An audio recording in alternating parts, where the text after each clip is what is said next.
book-length psychological analysis of Adolf Hitler. It was classified secret, although a review of an unexpurgated copy today finds no apparent use of sensitive information.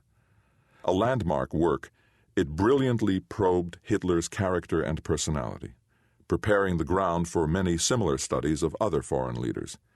It was a particularly appropriate model for a young Cuba and Castro analyst. That was not because I or any of my mentors compared Castro with Hitler or rejected his revolution out of hand. There was actually a lot of sympathy for what he was trying to do in Cuba, and we appreciated that he was one of a kind. Except for the Soviet Union, there may not have been any intelligence targets of so much concern in Washington. McGeorge Bundy, President Kennedy's national security advisor, is said to have kept 3 boxes for incoming mail on his desk at the White House. There was an in-box, an out-box, and a Cuba box. Fidel was an obsession for that administration. The Bay of Pigs fiasco in April 1961 and a number of CIA-orchestrated assassination plots against Fidel and his mysterious brother Raul were followed by the covert Operation Mongoose that unleashed terrorist-type raids and sabotage attacks on the island. Cuba's strategic alliance with the Soviet Union had been solidified by the time I joined the Cuba desk. Every property on the island owned by American citizens or companies had been nationalized. The list of grievances on both sides of the Florida Straits was long and ugly. The October 1962 missile crisis was the only time the world's 2 superpowers went to the brink of nuclear conflagration, all because of the strategic importance of the Castro's Cuba. American officials at the time mistakenly considered Fidel merely a pawn of the Soviet Union and his brother Raul, the defense minister, to be Fidel's obsequious minion. By the time I got involved in Cuba analysis, the first of these assumptions had been discarded, although the second endured for many more years. The Castro regime posed many types of challenges to the United States in the 1960s. Brutal dictatorships and flagship democracies alike were targets of Cuban subversion. Fidel's speeches were broadcast by powerful Radio Habana antennas and were easily heard through much of Latin America. He had a huge sympathetic following in the region. Young people, nationalists, intellectuals, and others in large numbers were converted by his revolutionary incantations, and with Cuban government encouragement and support, guerrilla groups took to the hills in several countries. American intelligence concluded that some of them would probably succeed.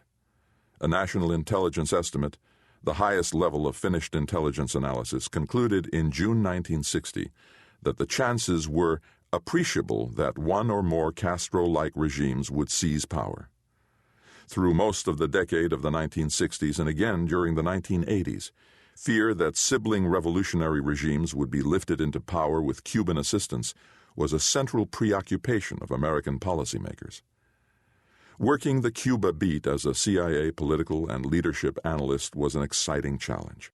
It was a hot, front-burner issue, guaranteeing that the conclusions I wrote up for top-secret intelligence assessments would reach readers at the highest levels of government. Latin America had been my core interest since graduate school. I had lived and studied in Spain and Mexico, but had no interest in a career in overseas espionage. Analysts and operatives in the CIA have always been distant relatives. Analysis is sedentary, mostly anonymous, often tedious work, and even in the 1960s, before there was any structured congressional oversight of intelligence, there were risks in getting it wrong. Nearly all the examples of notorious intelligence failures have been errors of analysis. Nonetheless, there was nothing I wanted to do more than to examine the entrails of the Cuban Revolution as a CIA analyst. What that really meant was that I was dedicating myself to becoming a Fidel Castro specialist. He was one of the most complex, dynamic, yet inexplicable leaders of the 20th century. Raul, younger by 5 years and slated to succeed him since the earliest days of their regime, gradually rose in my thinking as an essential key to understanding Fidel. By the 1970s, I had concluded that Raul was underestimated by nearly all foreign observers an easy oversight considering his brother's titanic personality and charisma. I realized that Raul was his brother's one truly indispensable ally, and that his brilliant, steady leadership of the Cuban armed forces secured the revolution. Without him, it is unlikely Fidel would still be in power. The truth, I learned, was that each of the two was his brother's keeper. Their talents, styles, and proclivities intersect and complement each other. Raul's greatest leadership strengths are Fidel's most notable weaknesses. Where Raul is deficient in communication skills, strategic planning, and crisis management, Fidel is a grandmaster. Since the mid-1950s, they have worked together hand in glove with only a few known aggravations. I recently discussed the brothers' relationship with an astute former Cuban intelligence officer now living in Miami, who knew them both.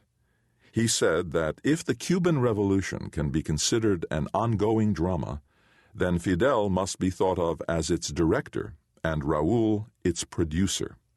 Fidel is the visionary. He has been the creative genius of its many acts and scenes for more than 4.5 decades, but almost none of them would have been possible without Raul's organizational skills. Today, as the aging and infirm Fidel is nearing the end of his reign, Raul is assuming a larger decision-making role and waiting in the wings to assume power in his own right. What kind of leader will he be? Will he want to improve relations with the United States? If so, he will have little experience to guide him. He has spent a total of only about 24 hours in the United States many years ago, and since then has expressed almost no interest in developing contacts with Americans or trying better to understand his neighbor. Raul has frequently been described as enigmatic. My hope is that he will emerge in ensuing chapters as a leader at least as fascinating as his better-known brother. Introduction. More radical than me. Fidel Castro rampaged around the presidential suite on the 18th floor of Houston's ostentatious Shamrock Hilton Hotel, spewing squalid invective in the Spitfire Cuban Spanish that most Latin Americans would have difficulty understanding. He was exhausted after an 11-day whistle-stop tour of the northeastern United States and was infuriated with his younger brother Raul, the utterly unintimidated target of his wrath. Fidel had just arrived in Texas after a stopover in Montreal, and Raul had come up earlier the same day on a Cubana Airlines flight from Havana. Both traveled with retinues of advisors and bodyguards, many of whom, like the brothers, were still sporting the wrinkled fatigue uniforms of guerrilla warriors. The Castros were resilient survivors of violent conspiracies that had begun in July 1953, and that culminated after a 2-year insurgency in the ousting of the dictator Fulgencio Batista. Raul had subordinated himself to Fidel throughout the entire revolutionary process, and until their shouting match in Houston, they had worked together with no evident difficulties. But at that moment in their government's infancy, they had come to diverge on a number of critical matters. They had different visions and priorities, at least for Cuba's short-term future. They seemed to have contradictory loyalties and affinities. Raul was in more of a hurry, more ideologically fixed, and less cautious than Fidel. Perhaps most ominously for the brothers' partnership, their trust in each other seemed to be plummeting. Houston turned out to be a convenient midway location between Canada and Cuba, where they could meet and thrash everything out.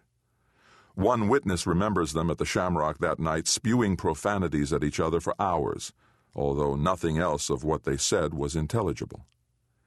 It was late April 1959, not quite 4 months since they and their ragged guerrilla bands had triumphed in Cuba.